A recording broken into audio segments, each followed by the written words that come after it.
এবং স্মারকলিপিতে আমরা কিন্তু আমাদের শিক্ষার্থীদের কিন্তু বেশ কিছু দাবি এবং বেশ কিছু সমস্যা আমরা তুলে ধরেছি। ডাকসু নির্বাচনকে কেন্দ্র করে যে সকল অনিয়ম, আচরণবিধি লঙ্ঘন এবং প্রচারণা চলছে, যে প্রচারণা এখন নিষিদ্ধ, সেই বিষয়গুলোকে আমরা অবহিত করেছি। কিন্তু আমরা অত্যন্ত দুঃখের সাথে জানাতে চাই, বর্তমান পর্যন্ত কিন্তু আমাদের ডাকসু নির্বাচন কমিশন একটি কথাই বলছে যে আমরা দেখছি, আমরা মিটিং এ বসবো, আমরা দেখবো, এই কথাগুলো। কিন্তু এখনো পর্যন্ত তাদের পক্ষ থেকে যারা আচরণবিধি লঙ্ঘন করেছে তাদের বিরুদ্ধে কিন্তু ন্যূনতম কোনো পদক্ষেপ গ্রহণ করা হয়নি। এই বিষয়টি নিয়ে আমরা প্যানেল হতাশা প্রকাশ করছি, উদ্বেগ প্রকাশ করছি এবং এর মাধ্যমে কিন্তু নির্বাচনের লেভেল প্লেইং ফিল্ড নষ্ট হচ্ছে এবং নির্বাচন অবাধ এবং সুষ্ঠু হবে কিনা সেটা নিয়ে আমরা শঙ্কা প্রকাশ করছি। একই সাথে আমরা বেশ কিছু যৌক্তিক দাবি করেছি, কিন্তু সেই যৌক্তিক দাবি প্রশাসনের পক্ষ থেকে এখনো আমরা ইতিবাচক কোনো সাড়া পাইনি। যার মধ্যে একটি হচ্ছে, আপনারা জানেন যে আমাদের নীলক্ষেতের ওপাশে যে দুটি হল রয়েছে, মেয়েদের হল, ওই দুটি হল কুয়েতপন্থী হল এবং ফজিলাতুন্নেসা হল, তাদের যাতে ভোটদানের সুবিধার জন্য আমরা কিন্তু ওইখানে যে একাডেমিক বিল্ডিংটি রয়েছে সেখানে আমরা ভোট কেন্দ্র দেওয়ার কথা বলেছি। কিন্তু বিশ্ববিদ্যালয় প্রশাসন বারবার বলছে তারা কিন্তু বিশ্ববিদ্যালয় ক্লাবে কিন্তু সেটা দিবে। আমরা দুটি বিষয় মনে করি, একটি হচ্ছে সেটি হল থেকে দূরে হওয়ায় নারী শিক্ষার্থীদের সমস্যা হবে এবং একই সাথে ওইটা কিন্তু আমাদের শিক্ষার্থীদের জন্য কমফোর্টেবল কোনো জায়গা না, ওইখানে কিন্তু আমাদের শিক্ষার্থীদের কোনো যাতায়াত নেই। সুতরাং ওই জায়গাটি ভোট কেন্দ্র নিয়ে আমাদের কিন্তু তুমুল আপত্তি রয়েছে এবং আমরা প্রশাসনকে একই সাথে জানিয়েছি। আপনারা বিশ্ববিদ্যালয়ে ক্যাম্পাস প্রদক্ষিণ করলে দেখতে পাবেন যে বিভিন্ন প্রার্থী কিন্তু তার নিজের নামে ব্যানার করে কিন্তু নানা ফরম্যাটে সেটা প্রচার করছে। এটার মধ্য দিয়ে আমরা মনে করি অন্য প্রার্থীদেরকে পিছিয়ে ফেলা হচ্ছে এবং লেভেল প্লেইং ফিল্ড নষ্ট হচ্ছে। প্রশাসনের কাছে হলেও কিন্তু বিশ্ববিদ্যালয় প্রশাসন এবং নির্বাচন কমিশন কিন্তু কোনো পদক্ষেপ গ্রহণ করেনি। আমাদের প্যানেলের পক্ষ থেকে আমরা দাবি জানিয়েছি যাতে অতি সত্বর তারা যাতে একটি মনিটরিং টিম বা আচরণবিধি লঙ্ঘন যারা করছে তাদের তদারকির জন্য একটি টিম গঠন করা হয় এবং এটা আমাদের প্যানেলের পক্ষ থেকে দাবি। আমরা মনে করি যে তারা বারবার বলছে আমরা যারা প্রার্থী আমরা নাকি তাদের কাছে বারবার লিখিত অভিযোগ দিব। আমরা মনে করি এটা আমাদের কোনো দায়িত্ব না, আমরা প্রার্থী, আমরা আমাদের ক্যাম্পেইনে থাকবো। নির্বাচন কমিশনের দায়িত্ব যে তারা আচরণবিধি লঙ্ঘন করছে তারা সেটা তদারকি করবে।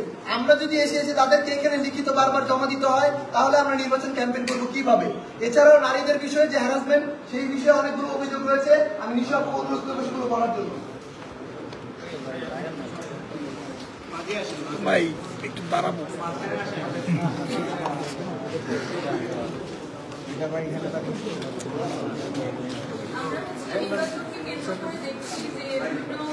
অনলাইন পেজগুলোতে এবং সাইবার স্পেসে নারীরা অনেক বেশি হ্যারাসমেন্টের শিকার হচ্ছে এবং আমরা কিন্তু পরশুদিন যে প্রেসটি বিক্রি করেছিলাম বিকেল 5টার মধ্যে আমরা কিন্তু সেগুলো বলেছি যে বিশ্ববিদ্যালয় প্রশাসনকে ঢাকা মেট্রোপলিটন সাইবার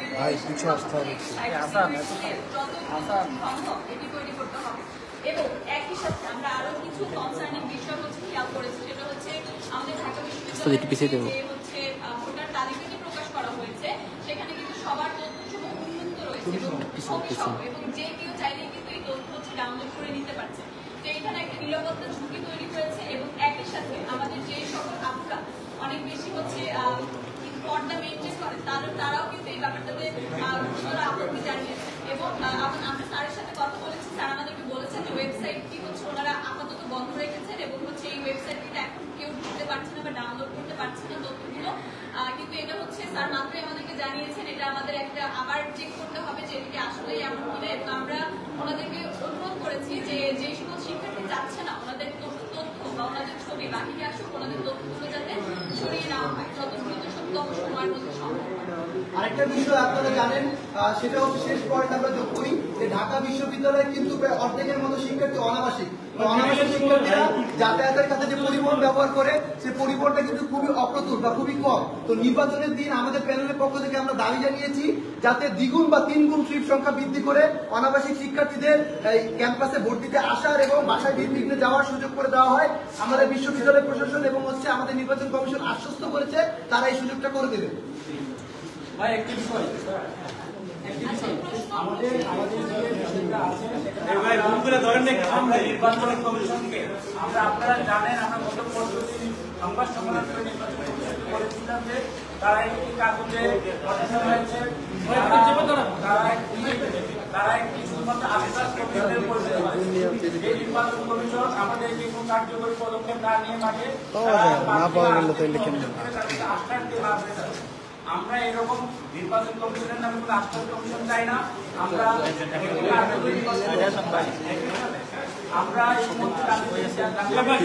ভাই কি করলেন ভাই? আমি তাদেরকে বলবো আপনার ক্যাম্পাসে আসুন, শিক্ষার্থীদের সাথে কথা বলুন, পাঠকের সাথে কথা বলুন, আপনারা দেখুন নির্বাচনের পরিবেশ আছে কি নেই। বাইরে মিটিং করে আপনারা নির্বাচন নামাতে পারবেন না। যারা ডাক্তার নির্বাচন বন্ধ করেছে ডিরেকশন করবে, তারা বিতাড়িত হয়েছে। যারা ডাক্তার নির্বাচন বন্ধ করেছিল তারাও বিতাড়িত হয়েছে।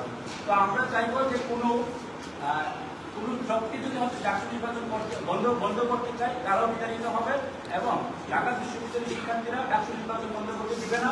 যে কোনো ডাক্তার নির্বাচন হবে, আর যারা ডাক্তার নির্বাচনে বাধা দিবে তারা আগে সেই বিতাড়িত শক্তির মধ্যে বিতাড়িত হবে এবং ছাত্র জনতার সুদের মুখে করে তারাও পালাতে বাধ্য হবে। আমরা বলতে চাই যে 9 তারিখ যে ডাক্তার নির্বাচন সেটা 9 তারিখেই হতে হবে এবং সেটা যদি না হয় তাহলে সাধারণ শিক্ষার্থীরা কিন্তু বিশ্ববিদ্যালয়ের প্রশাসন এবং যারা এটা বন্ধ করতে পেছন থেকে কাজ করবে তাদের বিরুদ্ধে কিন্তু মাঠে নামবে। আমরা এটিও বলেছি যে ডাক্তার নির্বাচন 9 সেপ্টেম্বরই হবে, 10 সেপ্টেম্বর হবে না। এবং ডাক্তার নির্বাচন আমরা এর আগেও দেখেছি যে 7বার তফসিল ঘোষণার উপর নির্বাচন তারিখ পেছানোর নামে নির্বাচন নির্বাচনই শেষ করে দিয়েছে।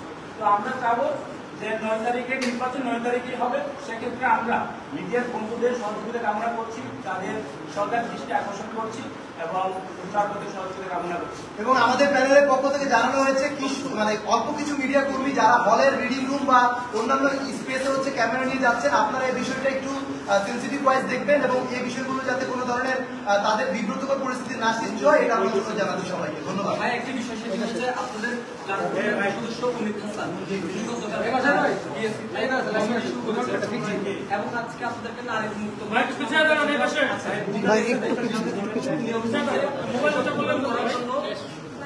নির্বাচন কমিশনারের অনুমতি দিতে হয়, কিন্তু আমরা জেনেছি আপনারা কোনো অনুমতি নেননি। এটা আমাদের প্যানেলের পক্ষ থেকে কোনো অনুষ্ঠান নয়, এখানে আমাদের প্যানেলের পক্ষ থেকে কোনো লোগো বা কোনো প্রচারণা কিছুই করা হয়নি। আমরা সেখানে কোনো কথা বলিনি, আমরা সেখানে কোনো স্টেজে যাইনি। এটা পুরোপুরি ব্যক্তি কেন্দ্রিক, এটা পুরোপুরি ও ব্যক্তি নামাচ্ছে, এখানে আমাদের প্যানেলের কোনো সংশ্লিষ্টতা নেই। সেটা সংস্কৃতি সম্পাদক অবশ্যই এবং তারা সেই সাংস্কৃতিক সম্পাদক হিসেবে করছে, কিন্তু এই অনুষ্ঠান এবং এই অনুষ্ঠানের সাথে সম্পর্কিত সকল কিছু এই ব্যক্তি বহন করছে, এটার সাথে প্যানেল কোনোভাবে জড়িত না। ধন্যবাদ। হ্যাঁ, সে শেয়ার দিবে, নারীর যে কোনো বিষয়ে আমরা তো সেটাকে শেয়ার দিতেই পারি। এটা কিন্তু আমরা প্যানেল ওয়াইজ প্রচার করেছি কিনা সেটা আমাদের সবার প্রোগ্রাম, ঢাকা বিশ্ববিদ্যালয়ের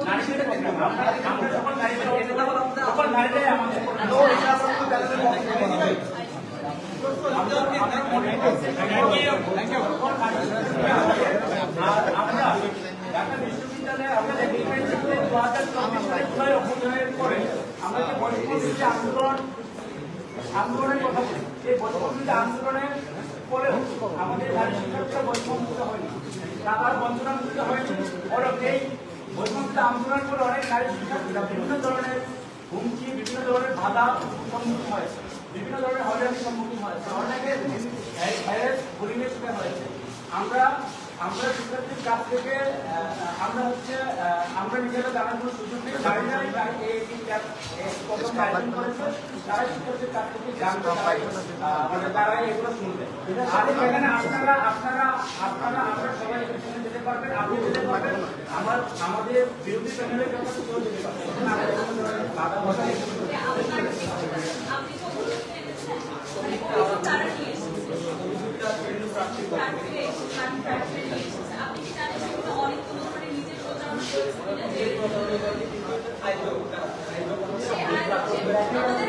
এই ভাই আচ্ছা আচ্ছা